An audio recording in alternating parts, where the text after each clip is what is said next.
The question drifts like a cold whisper through the endless dark of the galaxy, a thought so forbidden that even speaking it aloud feels like treason. Yet it clings to the void, echoing beneath the thunder of a million wars, slipping between the dying stars and the tortured currents of the warp. For 10,000 years, humanity has lived on borrowed time, bleeding, burning, enduring, because somewhere deep beneath the surface of a broken world, a dying god-king was believed to be dreaming his way toward resurrection. The Imperium prayed that one day he would return, that one day his eyes would open, that one day he would rise from the golden throne and save his species from the madness consuming the stars. But now, that hope flickers. And in that flicker, a darker truth begins to form. The galaxy does not announce its catastrophes, it whispers them at first. A shift in the warp breeze. A brief stutter in the Astronomican. A moment, so small it feels imaginary, where astropaths hesitate mid-chant, unable to recognize the light they have worshipped their entire lives. At first, the priests call it a ritual fluctuation. The navigators insist it is nothing. And the High Lords, perched atop their labyrinth of lies, bury the doubt beneath centuries of political arrogance. Yet something has changed. Something too subtle to name, too vast to ignore. The Emperor's light feels different. Across distant battlefields, warriors look to the sky without knowing why. On forgotten worlds, mothers quiet their children as shadows seem to reach further than before. In orbiting vessels, the choir chambers tremble as psychers exchange terrified glances, sensing a disturbance they cannot explain. The Imperium has spent millennia chanting that the Emperor protects, but for the first time in living memory, the words feel fragile. Thin, uncertain. No alarms ring on Terra. No proclamations are read. There is no thunderous declaration from the ecclesiarchy. Instead, the dread spreads quietly, like rot beneath polished stone. The custodians patrolling the imperial palace begin to feel an unfamiliar tension in the air. The Mechanicus attendants tending the golden throne observe readings that make no sense. Ancient machinery groans with a strain it has never shown before, as though an indescribable weight is pressing down on the universe. Something is shifting in the psychic fabric of reality itself. And though no one yet understands it, every soul, human and inhuman, feels the first tremor of a future without the Emperor's guiding hand. It rustles through the warp like a breath before a scream, a warning before a storm, a sign before a collapse. For 10,000 years, humanity has believed the Emperor might one day return. For 10,000 years, they have clung to the hope that his awakening would rewrite fate.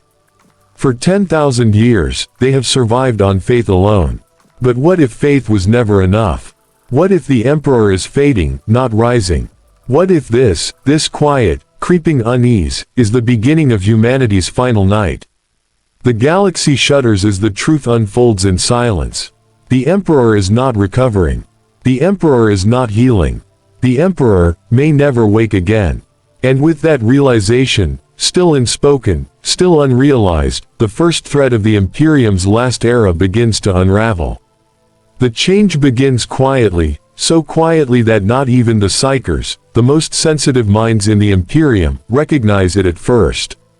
It manifests as a faint, almost delicate tremor in the warp, like the ripple that spreads across still water when an unseen pebble drops into its center. But the warp is never still, never calm. It is a roiling sea of nightmares and hungry gods, a storm without beginning or end. And so this ripple does not feel natural. It feels wrong. It feels intentional. It feels like something vast, ancient, and essential is shifting out of place. The first to sense it are the astropaths stationed in deep space listening sanctums, solitary figures bound by psychic flame, their minds forever tethered to the Emperor's beacon. They wince, flinch, and gasp as a soft pressure brushes against their thoughts, as though the universe itself has exhaled with exhaustion. Some dismiss it as fatigue. Others dismiss it as imagination. But a few, those whose minds have not yet been burned hollow by centuries of service, feel genuine fear. The Astronomican has dimmed before, but never like this. Never in a way that feels personal. On Terra, deep within the vaulted chambers of the Astronomican itself, the choir begins to falter. Thousands of psychers sit in synchronized formation, chanting the Emperor's name, holding their minds open so his light can pass through them and illuminate the galaxy. But as they channel his power, something disrupts the flow, something like static, something like fatigue, something like a tremor in the Emperor's very soul. Some fall silent in confusion. Others bleed from the eyes. One collapses entirely, his voice choking into nothingness as he stares upward with unseeing, horrified eyes, claiming he felt the Emperor's presence shiver, as though it were fading like dying embers. His handlers drag him away for incineration before his words can spread, but the damage is done. The choir knows what they felt. They know something is wrong. Far across the segmentum solar, navigators feel their third eyes flicker with instability. The warp routes they've traveled for centuries suddenly feel colder, narrower, more dangerous. A few ships drift into turbulence. One vessel, a frigate en route to Cypra Mundi, vanishes entirely, swallowed by a sudden outburst of warp madness. Its last recorded message is nothing but terrified screaming in a single phrase repeated again and again. The light is shaking. But the Imperium does not listen. The Imperium does not react. The Imperium does not even realize what is happening. For now, the change is too subtle, too faint, too easy to dismiss. The High Lords blame ritual fluctuation. The Ecclesiarchy blames impurities in the choir. The Mechanicus blames censor inaccuracies. Every institution buries the unease beneath excuses, because admitting the alternative would shatter everything they stand on. No one dares acknowledge the truth. The Emperor's guiding light, the heartbeat of the Imperium, is shuddering. And with every passing hour, the ripple grows wider. It reaches hive worlds and frontier outposts. It brushes against rogue trader fleets and remote monasteries. It even touches the minds of certain Xenos, those attuned to the warp, who pause their activities with ancient, instinctive dread. Something is failing. Something is weakening. Something fundamental is slipping away. But only a few understand the true weight of this shift. Only a few know that this ripple is not just a disturbance, but the first warning of a future built on silence. For the Emperor's light, once unwavering, once eternal, has begun to tremble. And though no one yet admits it, the galaxy can feel the truth approaching. If the Emperor never wakes, this ripple will become a wave. And that wave will drown humanity. On Terra, the heart of the Imperium beats with mechanical exhaustion. The planet has always been a world of contradictions, holy and polluted, sacred and rotting, eternal yet dying a little more every millennium. But now, an unfamiliar tension seeps into its labyrinthine halls, as though the very air carries the faint taste of crisis. No alarms sound, no proclamations ring out across the spires, but the people of Terra feel it. A tightening in the chest, a pressure behind the eyes, a heaviness in the soul. Deep within the Imperial Palace, the High Lords of Terra continue their rituals of power, signing decrees, feuding through shadowed corridors, weaving their endless tapestries of political manipulation. But beneath their ceremonies lies an unspoken truth. The Calculus Logi priests have reported anomalies in the Golden Throne's data flow. The Adeptus Astra Telepathica has quietly requested additional containment for choir members who are unexpectedly destabilizing. And the Adeptus Mechanicus representatives, normally stoic, now linger too long over maintenance logs, their mechadendrites twitching with unease. Whispers begin, quiet, careful, fearful. Something is wrong with the Emperor. Something is wrong with the throne. Something is wrong with the Astronomican. But no one dares to voice these thoughts aloud. Not on Terra. Not where a single question can be mistaken for heresy. And so the truth festers in silence. The custodes feel it first, not with their eyes, but with instinct sharpened over 10,000 years of vigilance. They stand guard at the threshold of the Golden Throne, unblinking, unshakable, tireless. Yet there is a heaviness in the chamber now, a subtle distortion in the atmosphere that makes even these golden warriors feel unsettled.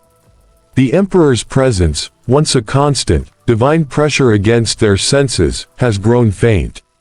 Not gone, but dimmed, like a sun obscured by gathering clouds. One custodian, ancient beyond mortal comprehension, allows himself a single moment of doubt, a moment where he wonders if he should speak out, call for counsel, raise an alarm. But custodians do not panic, and they do not question. They observe, they wait, and they prepare. Still, he knows, something is unraveling within the sanctum he has sworn to defend. In the lesser halls, the servants of Terra carry on with their duties, but the atmosphere feels wrong. The lights flicker more often. The air recyclers groan. The mechanical shrines hum with irregular rhythms. Tech adepts perform blessings twice, sometimes 3 times, out of a fear they cannot explain.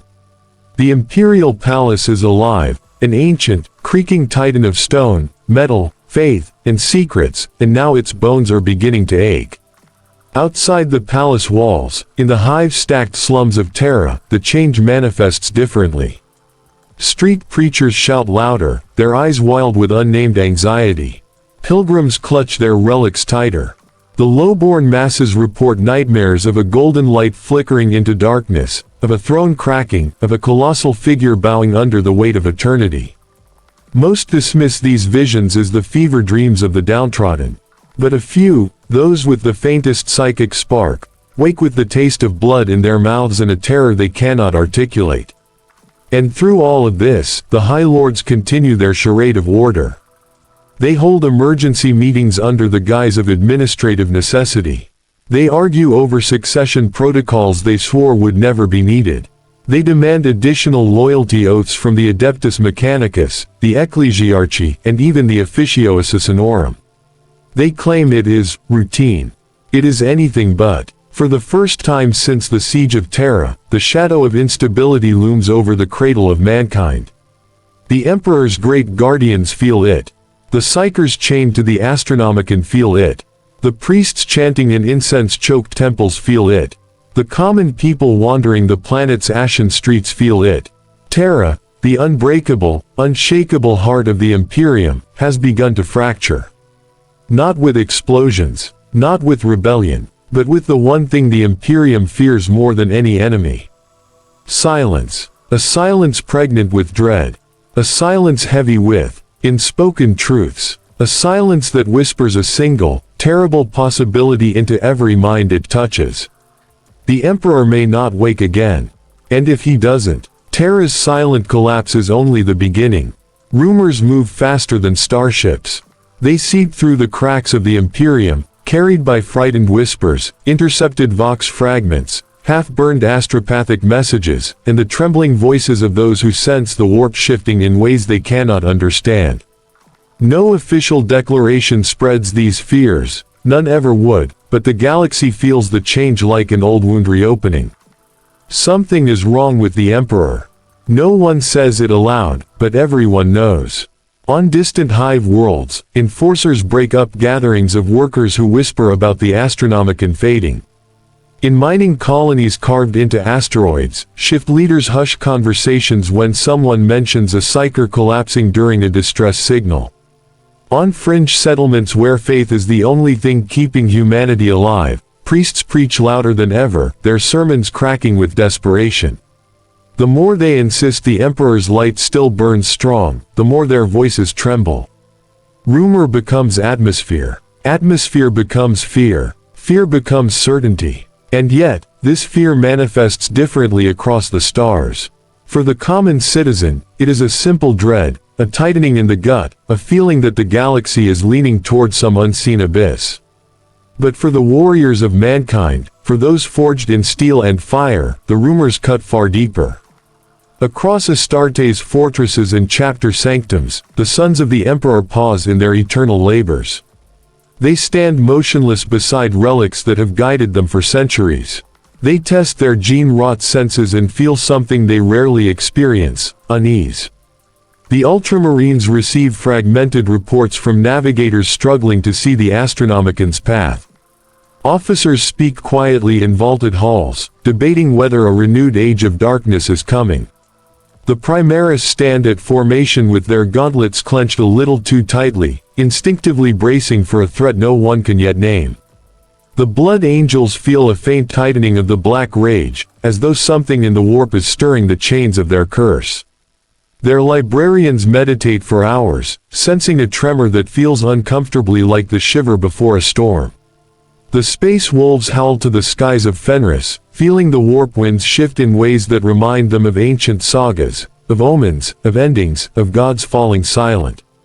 The Dark Angels, ever secretive, lock their inner chambers and begin interrogations even more brutal than usual, convinced some hidden truth is about to break open. And among all these chapters, even those far apart in belief, doctrine, and temperament, one thought binds them together. If the Emperor's light falters, then everything they were created to defend is threatened. But it is not only the warriors who feel the change. Rogue traders, those reckless explorers who chart the wild edges of the galaxy, report impossible warp distortions. One captain claims her navigator saw the Astronomican flicker like a dying candle. Another swears his ship passed through a region of warp as calm as death, as if the Sea of Souls itself was holding its breath. None of them understand what these signs mean. But they know they are not normal. Even the Inquisition, whose agents thrive on paranoia, begin accessing forbidden archives. They study ancient scrolls that speak of ages before the Emperor, ages when humanity faced extinction without divine guidance. They cross-reference their findings with psychic trauma spikes reported across the Imperium. And though they speak nothing aloud, a single, terrible conclusion forms. Something at the root of the Imperium's survival is unraveling. But the most terrifying rumors are the ones spoken in quiet, fearful tones among psychers, those who feel the warp as naturally as others feel the wind. Across ships, cities, and cloisters, psychers share the same nightmares. A golden figure slumped on a throne of machinery.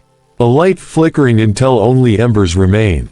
A galaxy slowly swallowed by shadows. These visions spread with merciless speed, crossing the stars without sanction or control. Not even the black ships can contain them. The Imperium tries to suppress these whispers, burning any who speak too boldly. But it is too late. Whispers have become belief. And belief in the Imperium is power, dangerous power. The galaxy stands on the edge of something vast and terrible, and no one knows what shape it will take. All they know is this. The Emperor's silence feels heavier than ever before. And the rumors say it will only get worse. The warp has always been a predator, restless, ravenous, and endlessly shifting. A place where thoughts become teeth and emotions become storms.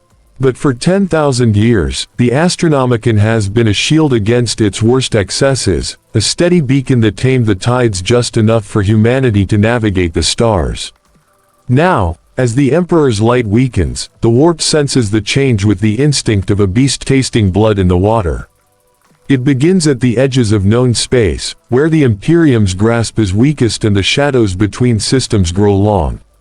Warp storms, once predictable enough to be avoided, start to churn unpredictably. A storm that has lain dormant for centuries suddenly expands, swallowing 3 star systems in a single night.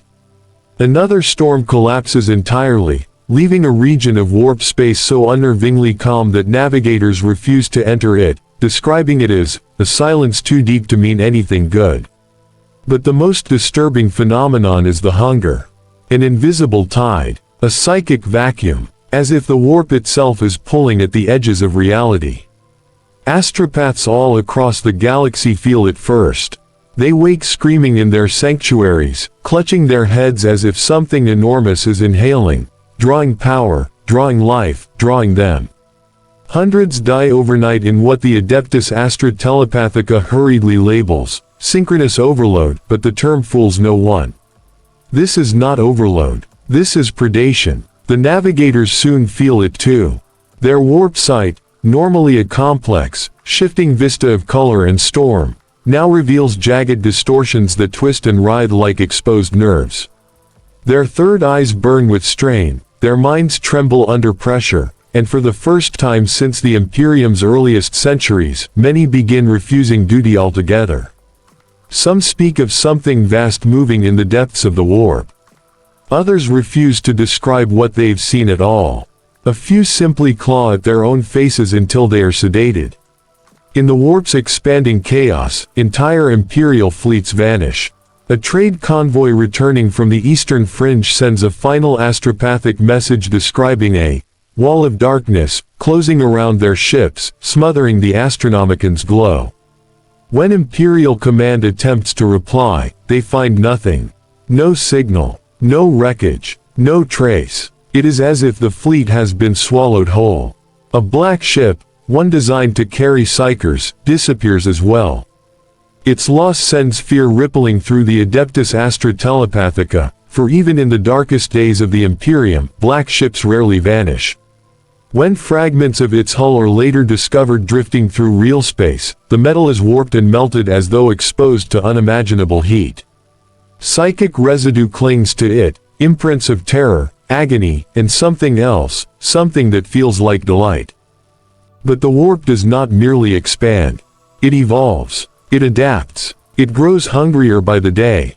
Warp entities begin slipping through cracks too small for them before. Minor demons manifest in places once protected by the Emperor's faint psychic barrier.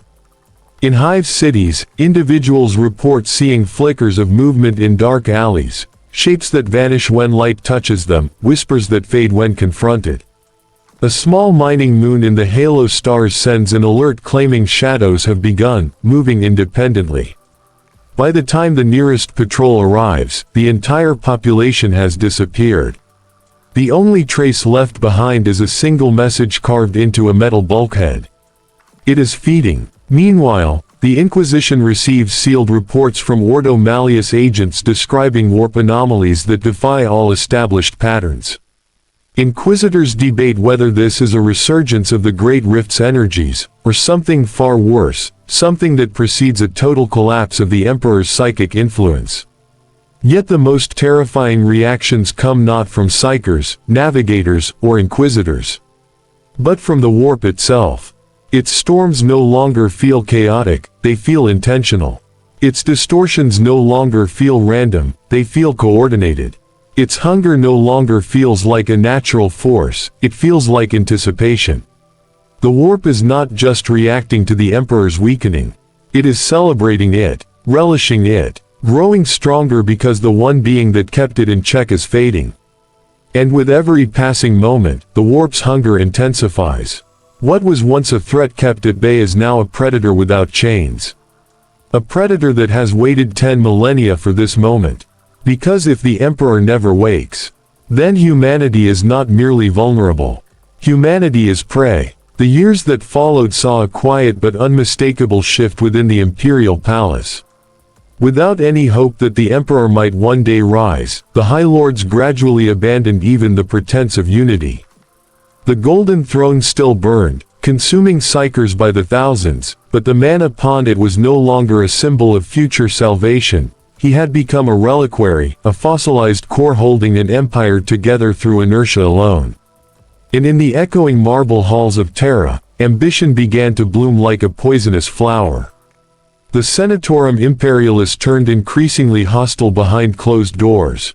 Each lord believed, in the secret chambers of their hearts, that the current equilibrium could not last forever. Some advocated tightening control across all imperial territories, arguing that only absolute authority could preserve the species. Others whispered that the Imperium should decentralize, allowing the more stable regions to govern themselves before the entire structure collapsed. Without the intangible pressure of the Emperor's silent presence, once felt like a psychic weight that compelled unity, their arguments sharpened, their patience dwindled, and their distrust deepened. The Lord Commander Militant began pushing for sweeping militarization, calling for more aggressive suppression of border rebellions. Meanwhile, the Fabricator General of Mars insisted on diverting resources to preserve failing technologies and uncover forgotten STCs. The two positions collided frequently, sparks of resentment igniting into open hostility.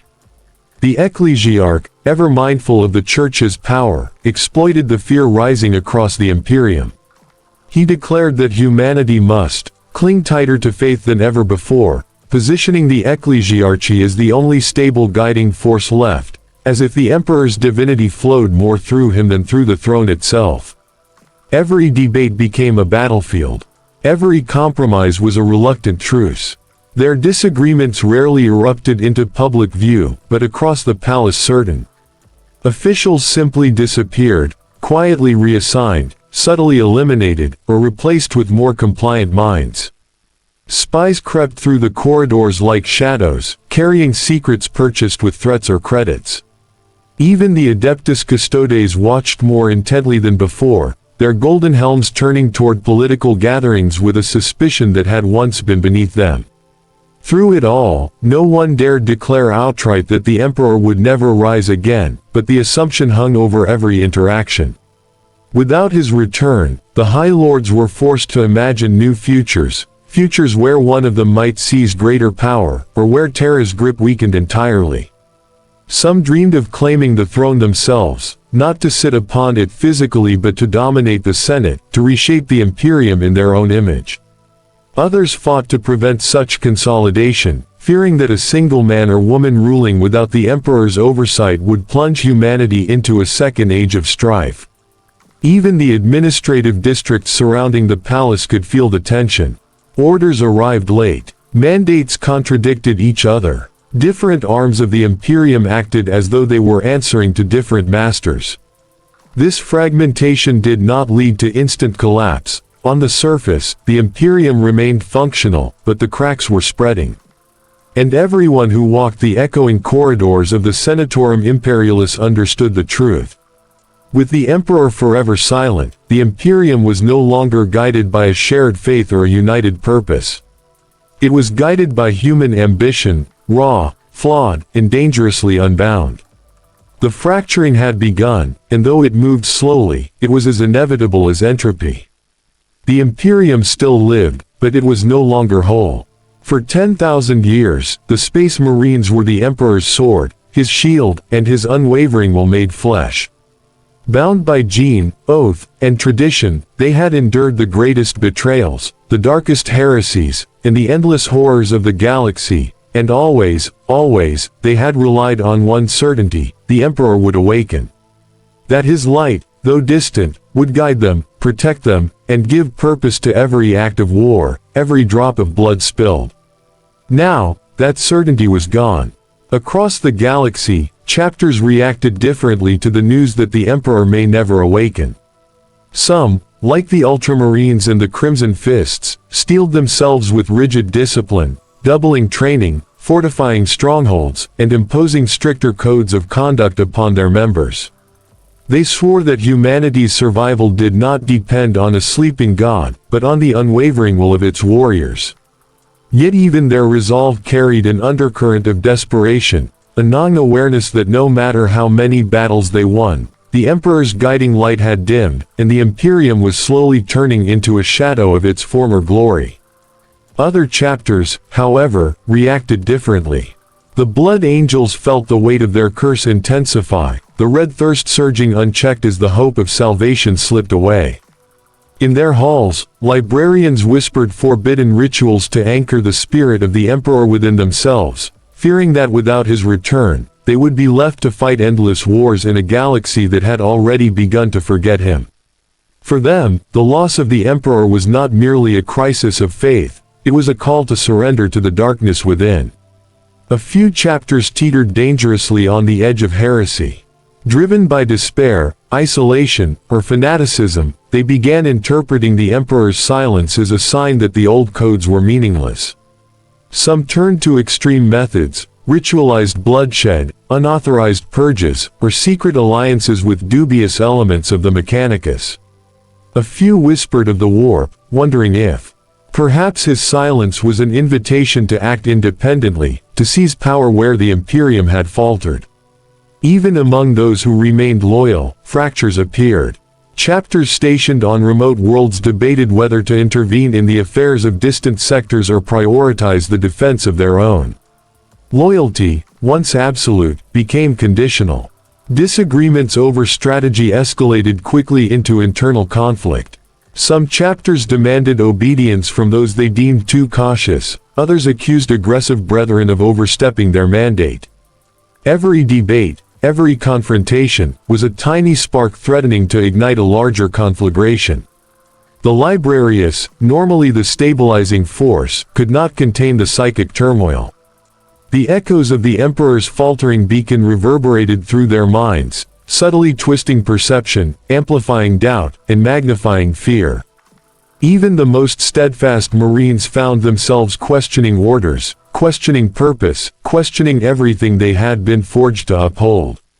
And as the warp itself grew hungrier, feeding on uncertainty and despair, some chapters began to glimpse the horrifying truth: the galaxy was no longer guided by a unified will. Humanity's greatest warriors were isolated, fragmented, and slowly being drawn into patterns of chaos they could neither see nor fully comprehend. The Emperor's silence did not merely threaten the Imperium, it threatened the very loyalty and cohesion of his chosen sons. And as Space Marine fought Space Marine in secret disputes over doctrine, strategy, and survival, one chilling realization became unavoidable: without the Emperor to bind them, the greatest weapon humanity possessed might become its own undoing. The fracture had begun, and once a Space Marine loses faith in the Emperor, the galaxy trembles. For 10,000 years, the warp gods had longed for this moment. They had watched as humanity's dominion spread across the stars, as the Emperor's light carved a path of order through the endless chaos. They had been patient, biding their time, waiting for cracks to appear, for doubt to fester, for faith to waver. And now, the subtle tremor in the Astronomican was no longer subtle. The Emperor's beacon was faltering. His silence echoed through the Imperium like a tolling bell announcing the end of an era. In the twisting, ever-shifting expanse of the warp, the gods stirred. Nurgle, sensing the inevitable decay of mortal hope, exhaled a miasma of pestilence that spread across the galaxy as invisible spores, infesting worlds unseen. Tzeentch, smiling with the sharp cunning of a cosmic trickster, wove the threads of destiny into nightmarish patterns, whispering secrets of power to ambitious mortals who might dare to seize the Emperor's place. Slaanesh unfurled new arenas of temptation, luring decadent nobles, corrupted warriors, and desperate citizens into indulgence and excess, each act of surrender feeding his endless hunger. Khorne, ever impatient, felt the coming frenzy of bloodshed in every sector, every regiment, every battle-crusted battlefield.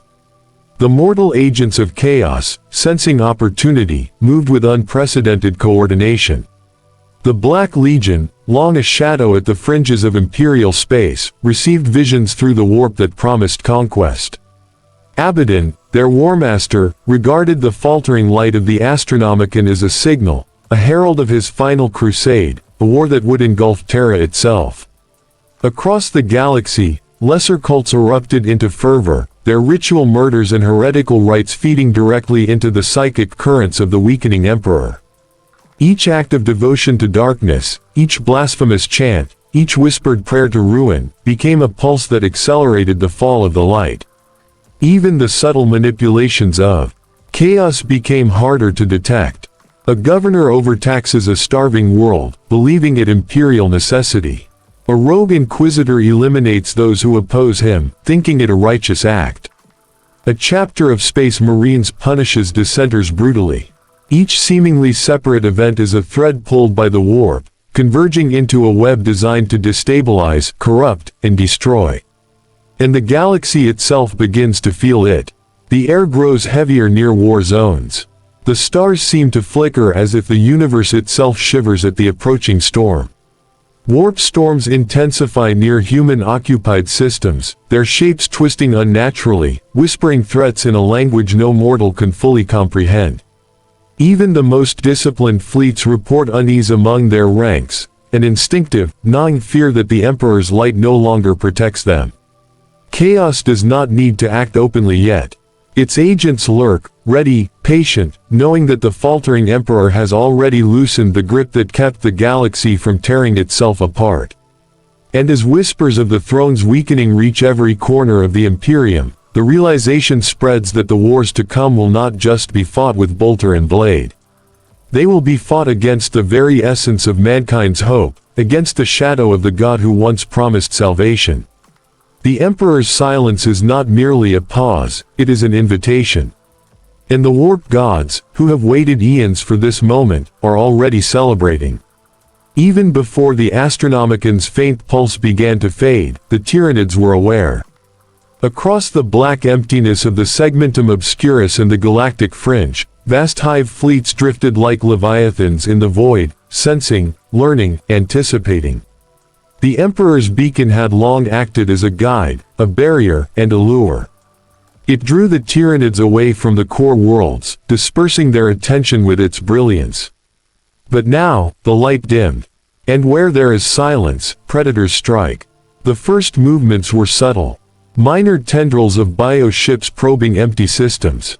Skirmishes at border worlds where Imperial fleets had no reason to expect attacks. Isolated colonies reporting, strange shadows devouring stars, before communications were cut. The Tyranids, ever adaptive, were feeding not just on flesh, but on opportunity, the weakened signals of humanity's guiding light, the faltering psychic glow of the Emperor. As the Astronomican's power ebbed, hive fleets began to converge on sectors previously avoided. The segmentum solar, once a region of relative stability, became a beacon of irresistible interest. Fleets that had been stalking the outer rim for millennia now moved with precision and purpose, as if guided by an unseen hand. It was not random hunger, it was calculated inevitability. Terra itself, the cradle and heart of humanity, became a point of focus, a target in the Tyranids' galactic appetite. Imperial observers noticed subtle changes too late. Spore activity in the warp hinted at an approaching storm unlike any before. Psychers reported psychic impressions of enormous, shapeless shadows, predatory instincts reaching across light years. Scout reports from frontier worlds described grotesque new organisms, biomechanical nightmares with patterns that mirrored ancient Imperial strategies. The Tyranids were learning. They were studying humanity's defenses as though the Emperor's faltering light had given them permission to do so. Even the most disciplined Space Marine chapters felt the gnawing dread in their bones. The death of countless scout teams and isolated garrisons became a pattern too clear to ignore. The Tyranids were closing in on the heart of human civilization, moving with terrifying, inexorable purpose. Entire star systems disappeared from the charts, consumed quietly, leaving only the faintest psychic echoes behind, screams of worlds devoured, minds assimilated, life extinguished. The Imperium's fleets, once the galaxy's first line of defense, were stretched thin and uncoordinated, hampered by political schisms and the fading guidance of the Astronomican. By the time the Tyranids' true approach was realized, the horror was complete. Terra, the throne world, was no longer merely a spiritual center. It had become a target, a prize, and the galaxy's most vulnerable jewel. And the Tyranids, like an intelligence older than the stars themselves, understood something the Imperium did not. The Emperor's silence was their advantage. His deathless vigilance had kept the swarms at bay for millennia. His awakening would have commanded every loyal warrior, every psychic echo, every Astartes strike.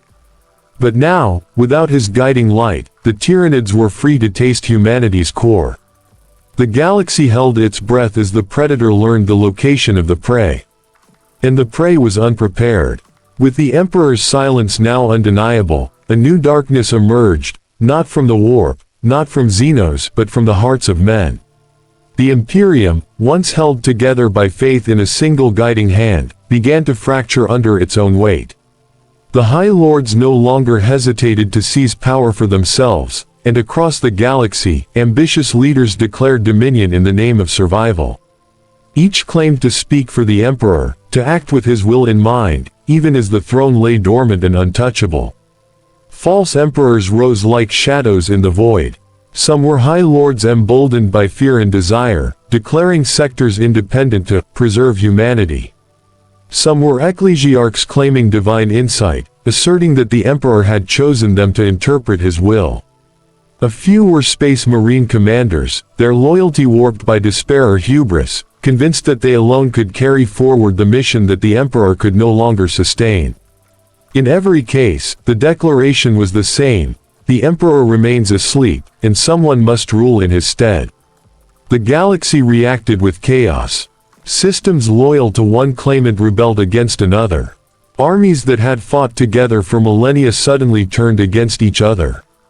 The Imperial Guard, already stretched by border conflicts and Xenos incursions, found themselves split between competing loyalties, forced to fight against comrades who bore the same blood oath. Even the Astartes, trained for obedience and unity, could not escape the growing divisions. Chapters argued over allegiance, some pledging themselves to false rulers, others remaining true to the principle of the emperor alone. As these power struggles intensified, the ecclesiarchy exploited fear like a surgeon's scalpel.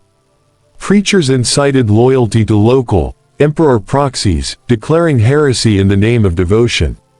Massive propaganda campaigns reshaped the loyalty of entire worlds. Temples and shrines were converted into political platforms, and millions of faithful who had once knelt before the emperor now knelt to men and women who claimed to channel his will. Faith, once unifying, became a weapon, and one as deadly as any bolter or blade. The Mechanicus was not spared. Forge worlds fractured along political lines, each following the dictates of a different false emperor, diverting production to support their own chosen leaders. Doctrines once uniform across the Imperium splintered into contradictory practices, leaving fleets and armies poorly coordinated and increasingly vulnerable. Ancient technologies, long safeguarded by the faith in the emperor's guiding hand, began to be misused, hoarded, or destroyed in a scramble for advantage. And yet, through all this treachery and ambition, a single truth endured: none of these false emperors could awaken what lay upon the golden throne. None could restore the beacon that had once united the galaxy. Their declarations were smoke and mirrors, desperate illusions masking the fact that the emperor would never rise. The Imperium, once a shining bastion of humanity, now staggered under its own internal collapse. Chaos and Xenos forces sensed the weakening resolve, the fractured loyalties, and the absence of true guidance. The galaxy was no longer merely threatened by war, it was unraveling from within, driven by ambition, fear, and the seductive promise of power in a universe abandoned by its god. And as false emperors multiplied, each claiming legitimacy, each demanding loyalty, the echo of one unspoken question reverberated across the stars. If the emperor never wakes, who, in the end, will truly rule humanity?